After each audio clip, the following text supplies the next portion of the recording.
Good day and welcome to this Huntington Learning Center webinar, Unlocking Academic Achievement. This is emotional regulation strategies for students with ADHD, presented by the very well-known Dr. Mary Rooney. I'm Michael Hackmer, I'll be your moderator for today's event. And on behalf of Huntington Learning Center, Dr. Rooney, I want to say thank you so much for making time out of your day. We know there's a lot going on, so we really appreciate you taking time out of your day to join us. So before I introduce our speaker, just a few things about Huntington Learning Center. So as you may or may not know, Huntington's been around for well over 40 years, and we're a proven K through 12 tutoring and test prep organization. And there are three things that I really think help distinguish Huntington from just either going out and hiring a tutor or other tutoring and test prep organizations across the country. The first is we used highly trained and certified tutors. It's really important. We actually have a very well-known training department. Just make sure everybody has got all the skills and everything that they need to be able to present the academic skills and test-taking skills and other skills that your kids need.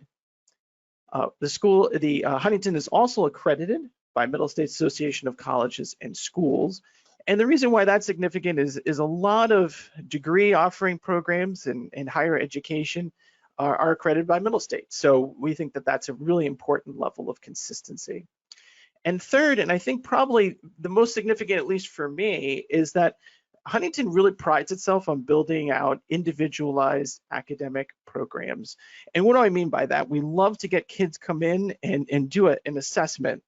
And it's same thing for whether you're doing test prep and college tests, or you're coming in and you've got some skills issues that you want to build up, math skills or reading skills.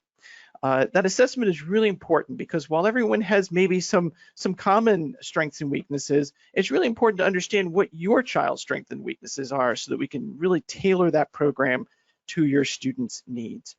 And the results really do speak for themselves. On average, in about 3 months, you're looking at an increase in grade levels of about 2 for both reading and in math. And then of course for our test prep, it's averages out to be about 229 points on the SAT and 5.4 points on the ACT. So certainly very significant. Now I have the pleasure of introducing our speaker, Dr. Mary Rooney. Dr. Rooney is a PhD, ABPP, she's a licensed clinical psychologist, board certified in child and adolescent psychology. She's also a nationally known expert in ADHD. She's, of course, spoken on webinars for Huntington in the past, and we certainly greatly appreciate her making the time to join us. Her clinical interventions and research avenues emphasize working closely with parents and teachers to create a really supportive and structured home and school environment that enables children and adolescents to reach their full potential. And there's so many of you who are attending who are certainly concerned about ADHD. So I'm so thrilled to have Dr. Rooney with us, and I'm going to turn the presentation over to her now. Dr. Rooney? Great, thank you, Michael. I'm so happy to be here today talking about this very important, sometimes under-discussed topic related to ADHD. So today we are going to spend time talking about why youth with ADHD struggle to regulate their emotions, know and be able to recognize what emotional dysregulation looks like in ADHD and understand how it impacts academic performance, and then learn how to help your child or teen regulate their emotions more effectively, and also how to know when you should seek professional help. So let's start by talking about why we're discussing emotion regulation related to ADHD today. So most of the time when teachers, therapists, pediatricians, psychiatrists talk about ADHD, the discussion centers around the 3 core symptom clusters, right, that are associated with an ADHD diagnosis. So those are things like inattention, which can include difficulty paying attention, as well as things like difficulty following instructions, problems with organization. The impulsivity cluster, which includes impulsive behavior and also impulsive talking, like blurting out answers in class or talking over other people. And then hyperactivity, which is pretty self-explanatory, but does include both physical activity and excessive talking as well. So some kids and teens, as many of you probably know, will have symptoms in each of these areas, or some will have only symptoms in one or two of them. But in all cases, their symptoms are causing problems at school as well as at home and are making it difficult for them to reach their full academic potential. But what's talked about much less often, but causes just as much difficulty, are problems with emotion regulation, which refers to the ability to monitor, evaluate, and modify your emotional responses to different situations. And interestingly, emotional dysregulation was included as a core symptom of ADHD when the diagnosis was first being constructed. So a few decades ago, and it stayed in our diagnostic and statistical manual for quite a while, but it eventually just kind of fell off. It was taken out of the diagnostic criteria after there was a debate amongst experts in the field. And in recent years, though, there's been more attention being paid to it again. And I wouldn't be surprised to see it eventually end up back in there. What you'll notice over time these days is you're going to see more and more kind of blog posts popping up about this, or chat happening, or TikTok happening about this. But what we know today is about 70 to 80% of kids and teens and about 70% of adults with ADHD struggle with emotion regulation. And we know, of course, that it causes problems at home and at school. So frequent, uncontrolled, or intense emotions, these can impact all areas of a person's life, right? And for kids with ADHD and teens with ADHD, it can make it much more difficult to focus on academic instruction and assignments and engage in effective problem solving, or to even like channel and muster up the motivation they need to work hard when they're frustrated or bored by an assignment. So figuring out strategies that can help your child manage their emotions is an important, and I would say key part of helping them succeed academically. So why do kids with ADHD struggle with emotion regulation? You know, with so much attention and emphasis on the attention and behavior related challenges that come with having ADHD, on the surface, it's not necessarily obvious that emotion regulation would be affected as well. But if we take a step back from thinking about ADHD as an attention disorder or a problem with hyperactivity, and instead think about it as a disorder that's centered around problems with self-regulation more broadly, then the connection kind of becomes quite a bit clearer and almost obvious. So for example, like any parent of a child or teen with ADHD will tell you that the problem isn't that their child like can't pay attention. It's not they can't pay attention. It's just that they can't pay attention when they're doing something that doesn't interest them. When they're interested in something or doing something very engaging or stimulating, like playing video games or watching video clips, they have no problem paying attention. In fact, they might even become hyper-focused to the point where it's hard to get them to stop paying attention. And this is because when you have ADHD, you have problems regulating your attention, like turning it on and off when you need to, based on your goals or the situation or the context or what your parents need from you at that time. And the same is true of emotions in ADHD. You have a hard time regulating them to match the intensity of the situation, or to match maybe even just the needs of the people around you, or dialing them down when you need to focus on other things in the moment. And while we still don't know everything about what causes ADHD, we do know for sure that there are brain-based differences that underlie the core symptoms. So many of the characteristics with ADHD are related to problems with executive functioning, which many of you probably know refers to the set of functions we all use to regulate our attention and behavior and emotions. And while there's several parts of the brain that contribute to executive functioning, the prefrontal cortex is particularly important. And research has shown that kids and teens with ADHD, the prefrontal cortex actually matures more slowly than in their typically developing peers. And along with other related areas, is also believed to be smaller in volume in kids and teens with ADHD. They do catch up over time. They may stay a bit smaller in volume, but by the time they're 25 or so, these brain-based differences tend to normalize a little bit. But it's all those same regions that impact emotion regulation as well. So again, it's not surprising that we see this problem with ADHD. And in terms of what emotion dysregulation looks like on a day-to-day basis, most of you on here probably already know, right? But it's being emotionally overreactive, right? In both positive ways, like very enthusiastic about things, and also negative ways. And that's where you see the negative outbursts or the frustration and being easily frustrated, or kind of going really low and glum kind of quickly, or maybe disproportionate to the situation. And being highly sensitive to criticism or perceived criticism, being more irritable, having difficulty like self-soothing or calming themselves down on their own. They may need to rely on someone else to do that, or maybe you may find them really relying on like devices or food or something external really to engage in that self-soothing. There's also a lot of avoidance of uncomfortable tasks and situations. Avoidance can be a big component of emotion dysregulation in ADHD. Also, poor self-motivation or activation. You know, when something needs to get done, there just doesn't seem to be that like oomph or internal push to make a move and get going with it. And that kind of emotional connection can be hard to click in and engage. And then there's also just shutting down, you know, really just emotionally turning off, becoming kind of a wall, or conversely acting out in frustration and anger. But it's also important to mention that there's times where problems with emotion regulation aren't caused by ADHD alone and are due to another mental health problem or an ongoing situation that's distressing for the child or teen.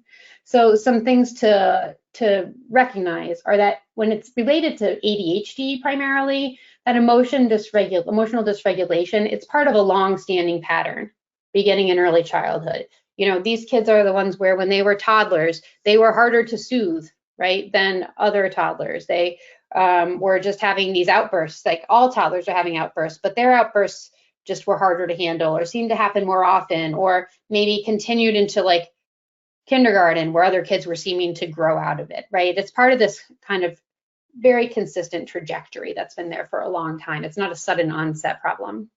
It's setting or situation specific, right? This emotional kind of dysregulation outburst sort of or component happens, and then the situation resolves and they move on and they're back to their baseline until the next time, right? So it's time limited, situation specific, and it's comprised of a logical response. Like you can see why that response happened. It may be more extreme than what you'd want to see, but you can go like, okay, I get it. I get why they're feeling that way, and this should resolve soon.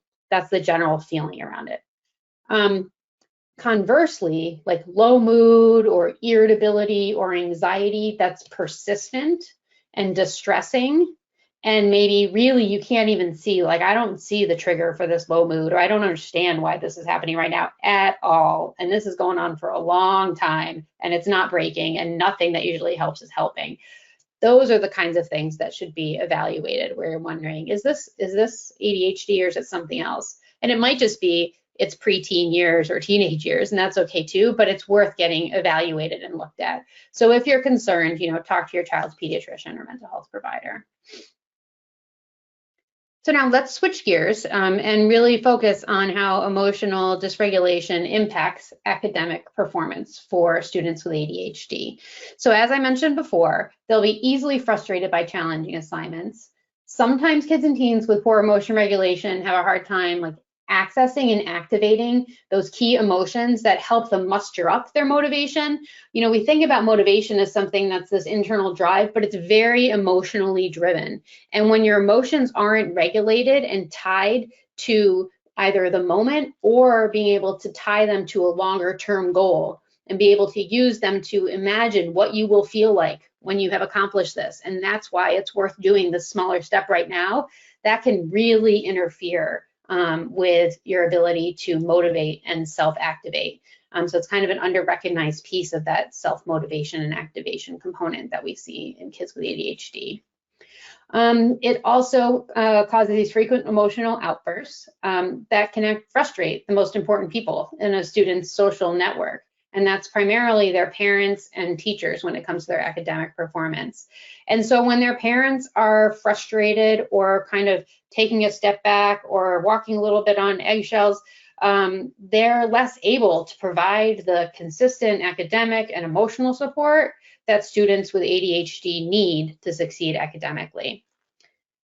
And then problems with emotion regulation can make it difficult to shift attention away from your emotions to focus on academic instruction or schoolwork. Your kind of emotions hijack your cognitive skills, basically. Your emotions kind of take over everything, and your resources that you need cognitively to be able to do your work, to focus on the task at hand, to kind of dismiss other things that you don't need to be thinking about in the moment, become very compromised. And so all of these challenges are compounded really by a gap between the expectations that parents, teachers, and peers will have for a student, and that gap between those expectations and the student's actual ability to meet those expectations and goals. So I'm going to spend a few minutes talking about this because it's a really important point that's highly relevant to many aspects of parenting a child or teen with ADHD. And I think if you walk away almost with nothing else from this webinar, but this concept, and be able to keep it in your mind when you're interacting with your child or teen and having those frustrating moments, I think it will have been time well spent, because it can help you really anchor yourself in the moment. But many of us who treat ADHD, we really think of the disorder primarily as a delay in the development of the executive functioning skills that support self-regulation, including emotion regulation. So for most kids and teens with ADHD, there's roughly, and this is just like a rough gauge, right? But roughly a 3-year delay in the development of these skills. It can be greater for kids who have like more severe ADHD, and it could be smaller for kids with more mild ADHD. But in general, we think about it as them being 3 years behind in this area. So to put it in tangible terms, a 9-year-old with ADHD may only have the emotion regulation skills of a 6-year-old, or a 15-year-old may only have the emotion regulation skills of a 12-year-old. Now, if a child or teen had a delay in their physical growth, the people in their lives would see this. It would be very visible, and they would naturally adjust their expectations for what that person could do physically, right? They would help them reach things that are too high. They would give them maybe a different desk height or a different chair or all sorts of things, right? But because with ADHD, the delay is brain-based and it's not visible, everyone around them naturally, it's no one's fault, just naturally don't adjust their expectations, right, for the child or teen. So the expectations remain high, but developmentally, their ability is behind. And so this discrepancy between their actual age and their developmental age results in just a continuous gap between everyone's expectations and that child or teen's ability. So when a student with ADHD doesn't have the capacity to meet those age-based expectations over and over again, and they repeatedly fall short, the underlying difficulties with emotion regulation are just compounded by feelings of frustration, irritability, avoidance, anxiety, all of it, right? And it becomes part of an ongoing spiral that the student can't pull themselves out of on their own. And so their emotion regulation difficulties just kind of continue to grow and don't resolve. So much of what I'm going to talk about for the remainder of today's webinar is focused on how you can provide support to your child to just really narrow that gap that you see there and help compensate for those weaknesses that they have in emotion regulation until hopefully they can start to catch up and use some of these skills and strategies more independently. So before we talk about those strategies, I'm going to get there eventually though, I want to talk a little bit about what adaptive emotion regulation actually looks like when we see it. And it's comprised of a whole bunch of different kind of micro skills here. There's 5 of them that when you're faced with a strong positive or negative emotion, when you're using these skills adaptively, you kind of automatically remain aware of the current situational context, like what's happening around me, or wait, what's my goal here? Like, what am I trying to achieve? And either in terms of a conversation you're having with someone or a task you're trying to get completed. Or if you're trying to drive somewhere and you're getting really frustrated, you remind yourself that your goal is to get to where you need to get safely, right, and not get derailed. You start to self-soothe to reduce those physical sensations and intense thoughts and feelings. You start inhibiting responses that are inappropriate or unhelpful, right? You might want to yell at that driver next to you who's not helping right now, and you maybe have kids in the car, or maybe it's going to make you more frustrated, and you kind of rein it in and you inhibit those responses, and then you refocus your attention. You try and get yourself distracted or just refocused away from those intense emotions and get back to staying focused on driving on the road. And then maybe you start to think about, the good things that are happening when you get to your destination, or you start focusing on, connecting with your kids who are in the back seat, or listening to some music, in the car that makes you feel better. And you're just like reorganizing your emotions so that you can kind of get on with things and move forward. And this is what we're aiming for when we're helping kids with ADHD. Now for some strategies. When we talk about these, I think it's important to remember that kids and teens with ADHD can't close that expectation ability gap on their own. They're going to need to be taught skills that might not come naturally to them. They don't maybe pick these things up by default, like some kids without ADHD might. They'll need reminders and prompts to use the skills, and they might need some accommodations, right, to make certain things easier for them. And they'll also need the adults in their lives to adjust their expectations a bit and meet them where they're at. And so with that in mind, it goes without saying that support from parents, teachers, and mental health providers is essential. And the goal is that over time, these support and accommodations can decrease, and that with practice, kids and teens will become better at managing their emotions independently. Now, when I'm talking about strategies here, I always like to start with the basics. Some of these may seem obvious, but they're things that are really easy to forget, especially as your kids start to get older, especially with this first bullet here. But those same things that were important when they were so small, when they were toddlers or preschoolers, and you needed to help them regulate their emotions, if they were tired, or if they were hungry, or if they had been cooped up inside all day and didn't have a chance to run around at all, you were going to have meltdowns, right? And they were going to not be regulated and things were going to be miserable. Well, they're basically bigger toddlers now. A lot of those things, I mean, even as adults, all of these things apply, but we just forget about it because we get busy and everything else seems to take precedence. But adequate sleep, adequate physical activity, and adequate nutrition is the foundation. If you get those things in place, everything else is going to be much more successful from an emotion regulation standpoint. Setting limits around screen time, this also applies to toddlers and preschoolers, right? But it applies as they get older just as much, if not more. It's very hard for kids and teens to regulate their emotions when there's screens involved all the time. And this is pervasive. And it's something that kind of parents need to individually figure out what limits mean and what works. But you can tell by your child or teen's emotional response when the screen goes away. The degree of their outburst kind of gives you a clue as to how much it's impacting their ability to self-regulate their emotions. And also if it's interfering with their sleep, if they're staying on screens too late, then that's causing a secondary issue there too. And then for all kids with ADHD, establishing consistent routines and structure helps with all symptoms, but it especially helps with emotion regulation. And treating other ADHD symptoms. If their inattention, impulsivity, hyperactivity is relatively well treated with behavioral strategies and or medication, then it's going to be much easier to help treat their challenges with emotion regulation. And then addressing academic knowledge and skill deficits. So if there's a gap there as well between where they should be or expected to be at grade level with their academic knowledge and skills and where their actual ability is, there's going to be perpetual frustration and emotion dysregulation around that. So addressing that underlying deficit and knowledge or skills or both is going to go a long way in helping improve their emotion regulation, even if you don't ever talk about emotion regulation or think about emotion regulation. So closing that gap. And of course, Huntington's an obvious choice for that. I mean, that's what they specialize in and do, and they've got expertise in kids with ADHD. So I highly recommend them for that piece there. So I think of working on emotion regulation as a 3-phase process, and we're going to talk about it within the context of academics. So when you're working on this with your child, you want to pick one academic situation to start with, right? Probably involving homework.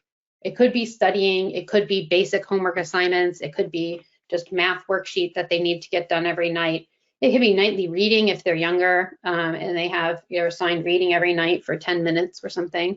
For older kids, it could be part of a project if they have something reoccurring. But you want to pick something that occurs 1 or 2 times a week. There's some emotion dysregulation that occurs during those times that's moderately problematic. You don't want to pick like the hardest thing right off the bat. You want to pick something that happens frequently, is moderate intensity, right? And that's your starting point. And that's what you're going to use to like practice these skills with your child and for yourself to be able to cue them up and walk them through it.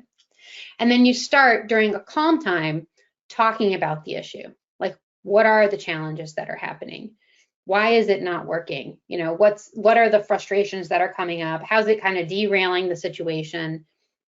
What's negative about it for your child? Is it that things are taking much longer than they would otherwise?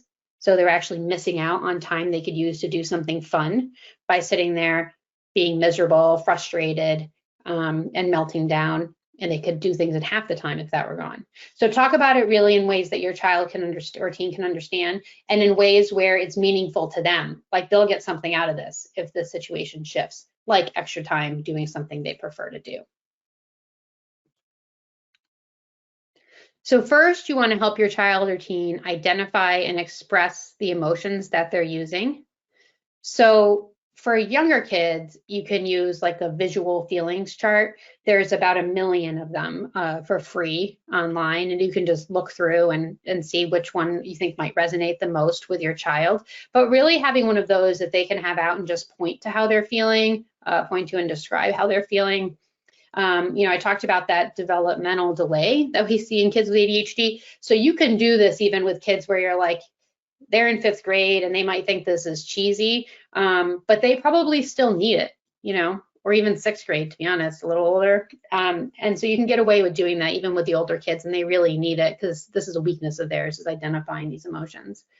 Older kids and teens might prefer an app. And the How I Feel app, you can download it, it's free. Is wonderful. Like just the look and feel of it's great, and it kind of talks about nuances and emotions in like a more nuanced way. But it doesn't kind of dumb things down or like make things too childlike. So preteens and teens really like that as well. So you can have that with them. And for reluctant teens, if they don't want to talk to you about it, they're feeling embarrassed, or this is kind of just feeling like too much for them, then just encourage them to write it out for themselves. They don't need to like even show you it necessarily if they're willing to work on it on their own, or in the app, they can kind of select it themselves in there and work through it on their own. Then the next step is really identifying the triggers, right? And this is something where you need your child or teen to really be involved in this conversation heavily, and you want to guide them in this conversation, but have them take the lead in the conversation. It's best if they can identify the triggers. And you want to consider the kind of observable external triggers, as well as things that might be like internal triggers. There might be things that are triggering your child and causing kind of like this emotion dysregulation episode that you don't even know about.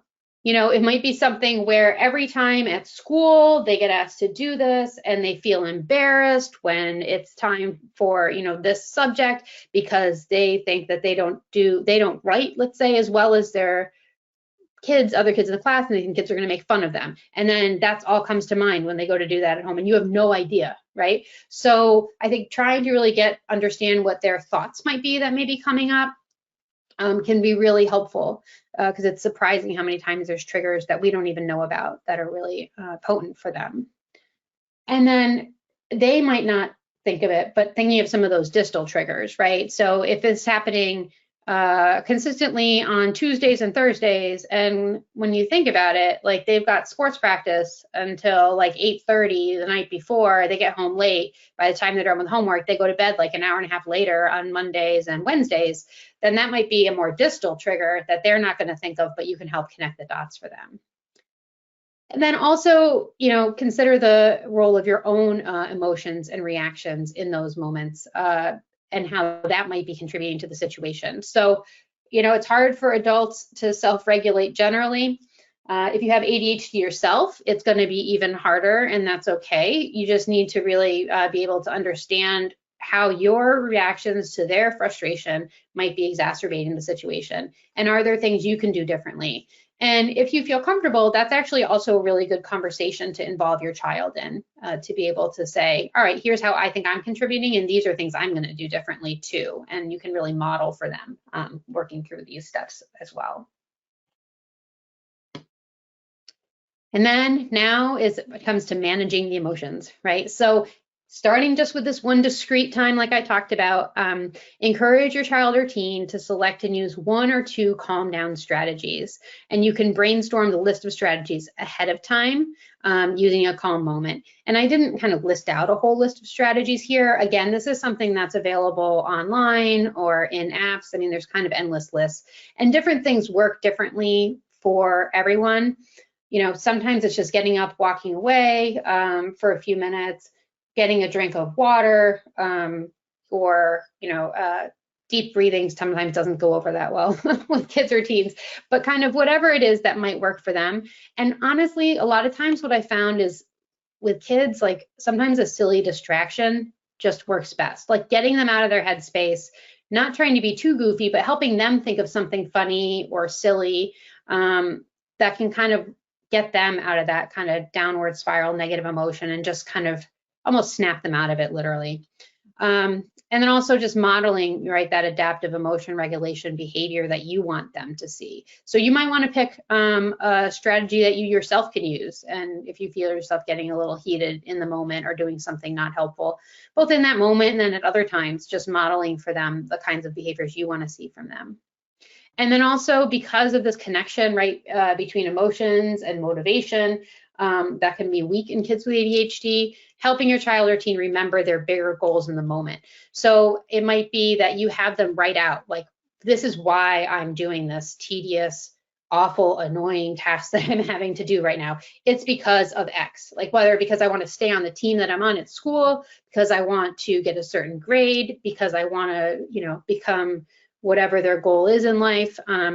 Just having them write that down or some sort of way for them to cue that up and pull it up in the moment and reminding them of that. And then this is like a proactive step that you take in advance, which is reducing the triggers. So whatever those triggers are, right, and mitigating them at the outset. So they happen less often. You're never going to like eliminate them completely, but if you can get them to happen less often, then you'll have less frequent outbursts, and a lot of those other steps you won't have to do in the first place. So think back to those building blocks that we talked about earlier. All of those are extremely important. If the triggers that come up that your child's talking about are primarily internal and you're just like, wow, there's a lot of anxiety here, or there's a lot of shame here, or just a lot of internal dialogue that they're not really sharing with anyone, then it's best to have them reach out, or have you reach out on their behalf to a therapist, or even school guidance counselor, school counselor can be really helpful for support. And if the triggers are primarily external, then of course, focus on changing the setting or the interaction. And to be honest, if this is something that's happening consistently and it's related to academics, if there's any way that you can take yourself out of the picture or even have them do it at a different time, a different place, if you can engage tutors, have somebody else just do this with them. If it's something that's coming repeatedly and nothing has changed and it's been going on for a long time, sometimes really changing the setting or who they're interacting with can be huge. And then if homework demands are excessive, and it's just not working and it's a constant battle and it's taking a lot longer than it ever should, then it's reasonable to request academic accommodations at school, and working with your school on that either through an informal accommodation or something like a 504 plan or an IEP. And if you go to the Huntington Helps website and the ADHD blog, you can actually look in there. There's lots of posts in there about the kinds of accommodations that are appropriate to request for kids with ADHD. It also talks about the processes around IEPs and 504 plans and the differences between those and all that, if you wanted to go down that route. But keeping that in mind, that academic accommodations are appropriate to ask for if there's significant distress happening at home around these things. And then lastly, it's important, especially when talking about emotion regulations, that there are times where you just may need to ask for help. So it's important, of course, to ask for help when you need it. These are some of the key things that would queue up saying you need help soon, you should do this right now, are when your child or teen either harms or threatens to harm themselves or others, you want to get help immediately. That's not something that you just let go and see if it gets better. If you or another family member is feeling scared by your child's behavior, when the emotion-driven behavior is intense, frequent, and long-lasting. When you yourself fear the consequences of upsetting your child. So if you're like, oh, they're really frustrated, or I think they're going to get really frustrated if I ask them to do this, so I'm just going to completely avoid asking them to do this because it's going to upset them so much, that's a time to ask for help, not try and tackle this on your own. And relatedly, like when family decisions revolve around how your child or teen will react to what you're going to do next, then that's, again, a signal that you should get some help. And of course, if they are consistently breaking and damaging things, or if the behavior continues to get worse despite everything that you're doing to help. All those times, reach out to a therapist or another provider for help. You can also start with your pediatrician, but if it's a safety concern, then at that point, actually an emergency room situation is your best bet. All right. Well, thank you so much for your attention today, and I'm happy to answer any questions that may have come up. Yeah, excellent. No, a lot of great stuff, and please get your questions in, and we'll spend the next 10 minutes or so going through questions, and then of course as we get closer to the end, Dr. Rooney, I'll ask you for a couple of key takeaways. First question, you talked a little bit about writing out goals, right? And I think that would apply probably a little bit to kids who are a little bit older. How helpful is that, I guess, as a strategy for older kids? Does it help with retention and sort of building a skill set? And then what would you recommend maybe for younger kids who probably can't sit down and hand write out what their goals are? Yeah, so it helps when the goal is really something that's important to the child, right, or teen, when it's something that they really want to achieve and are motivated to achieve. And because of the difficulties that kids and teens with working memory problems have, which is like the ability to like hold information in your mind and access it while you're doing something else, because of their difficulty with that, they can't just necessarily by default kind of like queue up in that moment, oh, this is my goal, like this is why I'm doing this is why I'm working toward this. So if there's something that can be meaningful to them and they can write that out, and it can be short, it can be brief, it should just be focused and potent though emotionally to them, that they can then like pull up and access in that moment, whether it's a piece of paper, right, that's written out, colorful paper that comes out at that time. If they've got their phone there with them and it's something that they want to like pull up on their phone, they can do that. I prefer paper, but I think that can be really helpful. And you as a parent may need to like bring it out for them, because that same working memory problem is also going to make it hard for them to remember to pull it out at that time. And for younger kids, and this is true for teens too, to be honest, you may in some ways need to create like an artificial goal. Like, you know, the goal of like doing well on your schoolwork is ultimately to get good grades so that you can kind of advance and you can work toward whatever it is you want to do in life, which is really abstract and distant for kids with ADHD. Now, if you want to put something where like if they complete all of their math assignments, you know, in the next 2 weeks, they get some sort of reward, they can do that too, or a week, in which case all they need is like a picture of their reward, right, that they're going to be getting, can just come out and sit in front of them, so they remember that this is what they're working toward in that moment. So there's all different kinds of things that can serve as a goal. The main thing is that it's like emotionally salient and important to the child.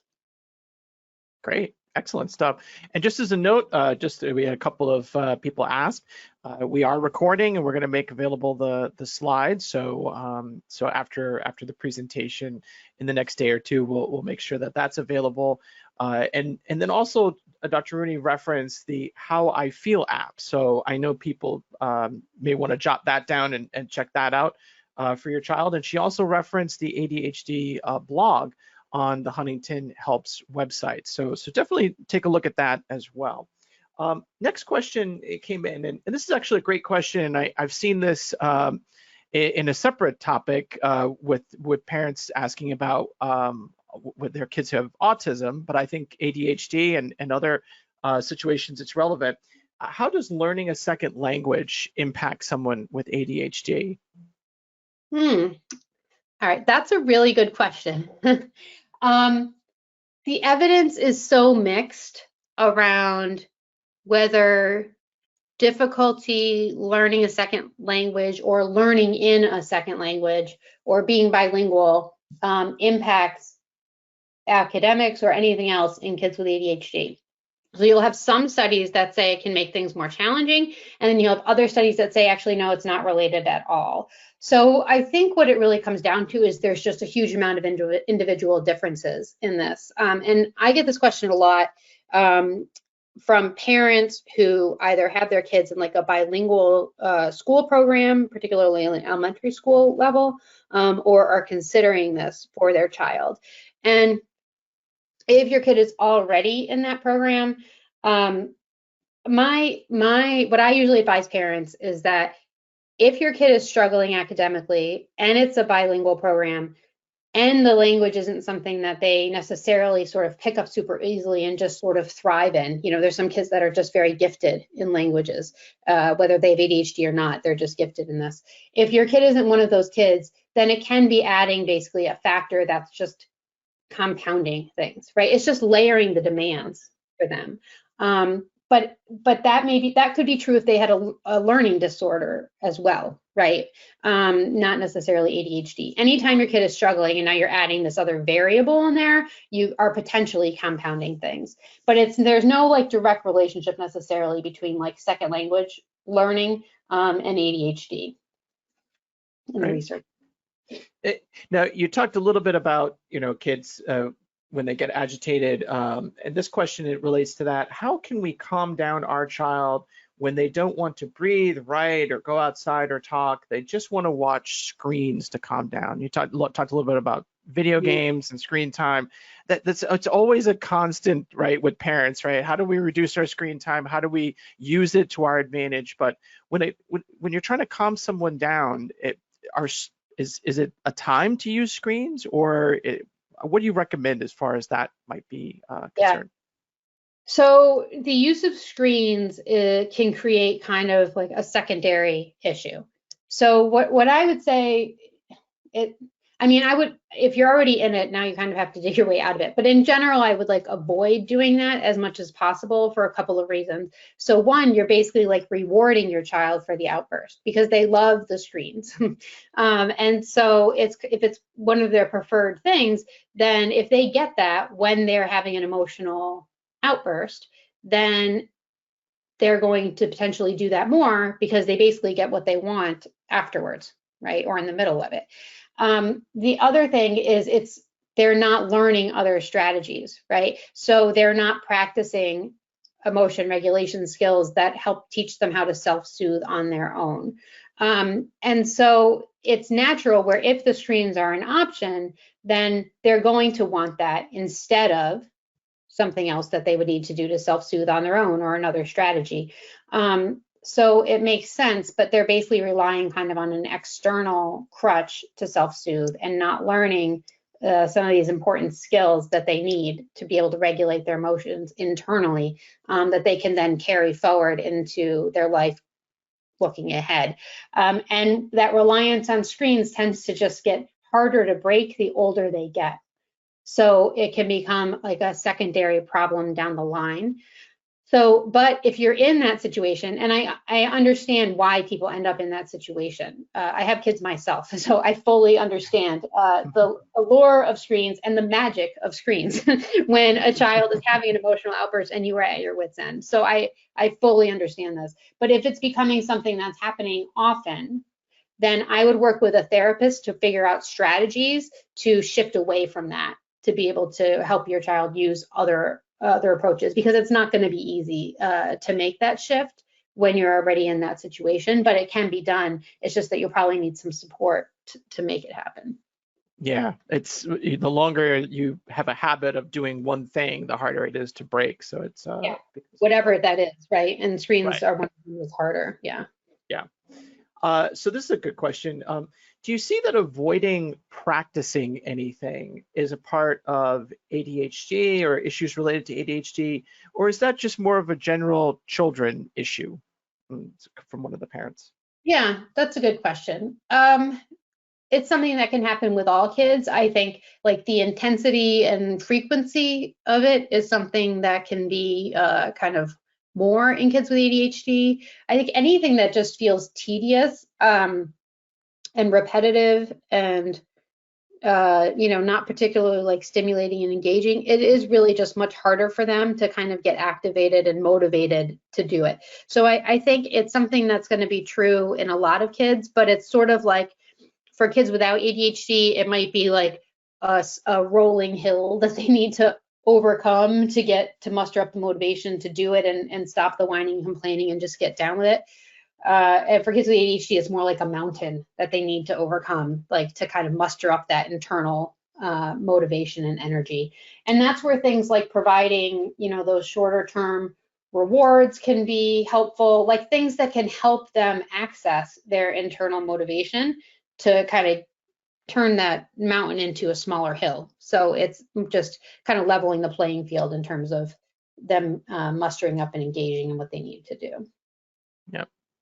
Here's another excellent question. So how do you help navigate emotional breakdowns over things that are naturally negative and cannot be controlled? And the example is a child that's on a team and they're losing in sports, or they're having issues with other kids because their skill set or maybe their academic performance is not at the other kids' level. And so how do you kind of navigate those situations, at least as far as dealing with the emotions? Yeah, so I think one of the things I didn't really mention during this talk, but is important, is that the goal isn't to get kids to like suppress their emotions, right? That's actually a bad thing. They need to be able to have their emotions and have their feelings. They should trust you to be able to express their emotions to you and to others. It's just like dialing down the intensity of them, or maybe like kind of redirecting them in the moment and then like talking about them a little bit later or something, right? But it's not about like not having the feelings, right? And there's a lot of these situations that feel terrible, right? Like those kinds of things that just, were shared in that example. And that's okay. Like it's fine. You should feel frustrated when your team's not doing well, or it's okay to feel sad, right? When things aren't going well with your friends. But it's about kind of acknowledging with them, like, yes, this feels bad, right?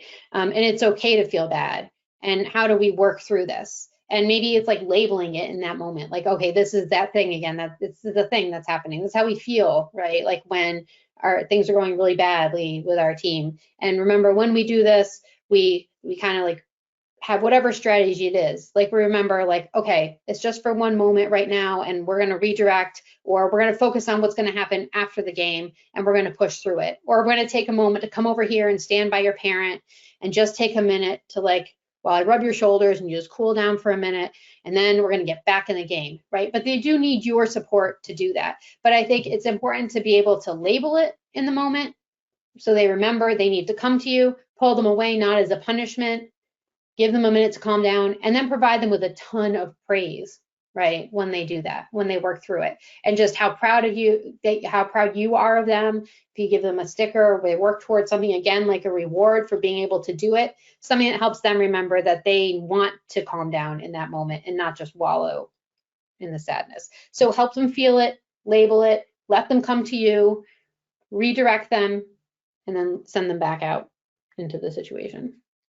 Great. And so many great questions. We're going to keep going through these. This question, will adding more tutoring time to a child with ADHD add more stress to the child after a long day of school? Or should we be looking at arranging tutoring during the weekend? I mean, it seems like it's a very personal kind of thing, right? It might differ between children, but what about that? Because I think it gets to sort of the broader issue of overloading a child with so many activities, right? They do school, they do sports, they do tutoring, they do all these things. What are your thoughts about that as far as, is that adding stress, or how should parents kind of think about that as they plan out their children's schedule? Yeah, it's tough because kids are, really scheduled these days. I think the last webinar that I did with Huntington was focused on like kind of finding that balance for kids with ADHD in particular. Right. Um, and also with parents working, sometimes, you can't get kids to tutoring until a little bit later in the evening than you ideally would like to. So I think it is very specific to each child, but what I think parents should do, and what I usually recommend, is that they're very targeted. So, if a kid is having difficulty in a whole bunch of different areas academically, not trying to solve everything all at once with tutoring, but having to, helping them make progress, in the areas that are impacting them the most. When they're, in a tutoring session, at least at Huntington, the experience is much different from the more draining experience in the classroom at school. It actually can be a really positive experience that they're having, where they're, working on things that are within their reach from an ability standpoint. They're getting tons of individual attention. They're feeling a sense of success, and it's really a much different experience than what they have a lot of times at school, where there's so many distractions. They're feeling overwhelmed by the work and by the environment. So it's a much more positive experience. So most kids, even with ADHD, do well when you add in the tutoring. But like when it is, and whether it's during the week or on the weekends, that kind of just depends on the kid and the family and their energy level at different times in the day. Yeah, great. We have quite a few parents asking questions about 504s and IEPs, and in this one in particular, my daughter is frequently zoning out in classes. What's the best accommodation to inquire about in an IEP to help meet this child's needs? I guess is the gist. Yeah. So it really depends on, in some ways, why it's happening. And so if it's really like a focus and distraction issue, then we think of it as like, we call it a daily report card. You can look that up also in the ADHD blog. I'll have posts about this. But you can have it where the teacher basically has goals for the child in terms of staying on task or staying focused, and they kind of check in with the teacher at different times throughout the day, and can even earn some points or rewards for staying on task and paying attention. Some kids, though, with ADHD, it's a bit more of a sensory thing. Like there's something going on in the classroom that is in the background that's distracting them. And so addressing that kind of underlying issue can be helpful. Sometimes they need more frequent breaks. There's all kinds of things. So, but if you look, like I'm not trying to plug the blog, it's just that there's a lot of posts in there that are really relevant to this. And so I would look through there, probably things tagged with like academic accommodations or trouble paying attention or classroom would come up. And of course, IEP 504. Great. This question is, my child doesn't seem to have self-motivation. This is in relation to a 15-year-old teen. And the parents wondering, how can I help my 15-year-old find that self-motivation or build that skill set? That is something that's really tough for some teens with ADHD, especially if they have a lot of the inattention symptoms of ADHD. I think the first thing to think about is if this is something that's been like a shift in your child, and it also seems like they're having some low mood as well, then I would get them evaluated just to make sure there isn't any depression going on alongside the ADHD. So to either address that or just rule it out as a problem. And then with the motivation, it may be that, it's that expectation ability gap. Their internal resources and ability may be a lot lower in terms of being able to muster up that motivation and hold it for these long-term goals, if that's what the motivation is related to. If it's like getting started on things and kind of working on these, in assignments that really don't feel particularly meaningful in the moment, but are important. So you may need to put in place kind of a reward structure, like these more short-term goals that they work toward and they get something for it. So you create kind of this external motivation structure for them, and provide them with shorter-term rewards that help bolster up their motivation. And it doesn't always have to be like something, you know, super things that they earn or an elaborate reward structure. It can really be like this when then thing. Like they get to go on their phone or play their video games or go on YouTube, whatever they want to do when they finish this. And the faster they finish this, as long as it's done accurately, then they get to do that longer that night than they would have been able to do otherwise, right? But you can kind of set it up in a way that you're not constantly like setting up these elaborate reward schemes. But those are the kinds of things where you may need to provide some of that external structure for them if it's kind of a persistent problem and they can't access sort of the motivation for those longer term goals. Excellent. Let's take one more question, and then I'm going to ask you to provide a couple of key takeaways because there's so much great information. There've been a few questions related, as I mentioned, about IEPs and 504s, and it seems like there are quite a few parents who either are having challenges with their teachers as far as, hey, my child has ADHD and they need these specific accommodations, and here are the reasons why, to parents who are just trying to get their child diagnosed and go through that process. And so there's a mix of parents just sort of wondering in a broad way, how do I best advocate for my child and keep on top of this so they're getting the support they need? What sort of recommendations do you have for parents as they either start that process to get their children support and then manage that as they go through their academic career? Yeah, so with the diagnosis piece, the diagnosis typically happens outside of the school context. So it's something that you have to get on your own because it's basically like a medical diagnosis, not an academic diagnosis. So there's some exceptions where some schools will kind of give that diagnosis anyway. But so that's something where you start with your pediatrician and see what their practice offers in terms of diagnostic assessments. Or if they have you kind of go outside of their practice, but that's something you need to pursue separately. And it's something that unfortunately there's wait lists these days, but sometimes pediatricians, if it's a pretty clear-cut case, pediatricians can do an appropriate diagnosis. And then in terms of what's happening in the classroom,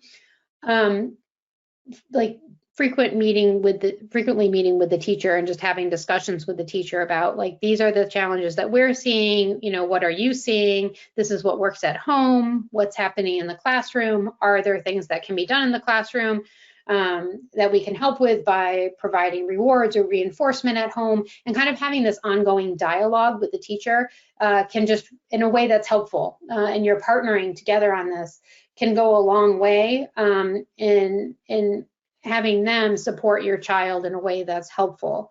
If you want to pursue a 504 plan or an IEP, then you need to reach out to the school to request a special education evaluation. And you do that by sending a letter, it depends on the district, but usually to the principal or to the special education coordinator. And then you can have a meeting to discuss things and potentially get the school counselor and some other professionals within the school involved in determining what the goals should be and what the accommodations should be in the classroom. And you kind of have more of a team approach within the school. But it all starts with that initial letter requesting an evaluation to help see what's going on. With ADHD, it's a little trickier than with like a learning disorder, specific learning disorder diagnosis, in that some schools will balk at the idea of an IEP if there isn't really clear evidence of academic impairment related to the ADHD. And so that's something you sometimes need to work through. If you go into, again, the ADHD blog, there's a lot of posts on this in there that might be helpful in working through this a little bit. Excellent. And I would also, you touched on the wait list issue.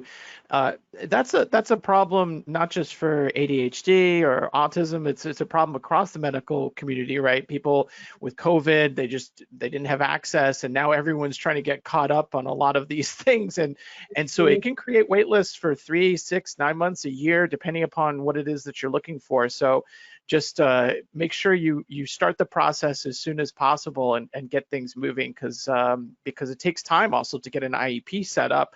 And as you're getting towards the end of this academic year, you want to make sure you have something at the time to get things set up for next year. So great.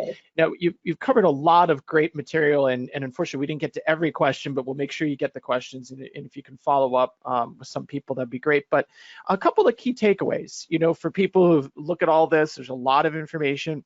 What are some key takeaways that people should have as they come away from this webinar today? Yeah, so I think some of the key things to keep in mind are that, the emotion dysregulation is really a core feature of ADHD, and it's something that really should be addressed as part of any treatment plan, and that this is a brain-based difference, right, in your child. It's not something, it can feel very willful, these emotional outbursts, or why can't they just get it together, or why are they overreacting, so to speak, right, to a situation.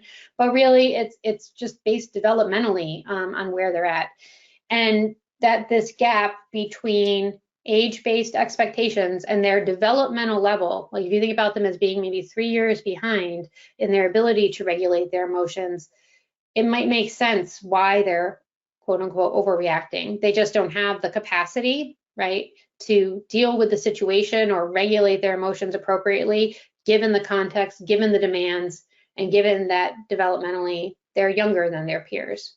And so they need the support and scaffolding from you, from teachers, from counselors, to be able to develop this skill set, and probably also some adjustment in expectations and lowering those expectations, both just emotionally on your end as a parent and potentially through some academic accommodations as well at school and in the classroom and in homework. Excellent. Dr. Mary Rooney, thank you so much. We really appreciate everything that you've done today, and of course your contributions in the ADHD blog and everything else you do. We really appreciate. All right, well, thank you. Thank you all for coming today. It's been a pleasure. Yeah, and everybody who's attending, again, we are going to make this webinar available on demand. I know there was a couple of people who wanted to look at a couple of the other slides and charts, and so we'll make all that stuff available on demand. Like I said, it usually takes a couple of days, 1 or 2 days, and we'll get that email out. But as you can see on the screen here, huntingtonhelps.com/webinars, that's where you can go to get all of our past webinars, as well as look to see what's coming up in the future. So if you don't see that email in your inbox in the next day or two, just head back to the website and check it out there. And then, of course, as Dr. Rooney's mentioned, go to the ADHD blog under the resources section on the Huntington Helps website. There's just an enormous amount of great information, and I think that would be really helpful. And of course, if you have questions, contact us. There's a phone number on the website. You can give us a call, and we really appreciate it. So on behalf of Dr. Rooney and Huntington Learning Center, I want to say thank you again for joining us tonight. This concludes our presentation. We look forward to seeing you in our next event. Stay well, everybody.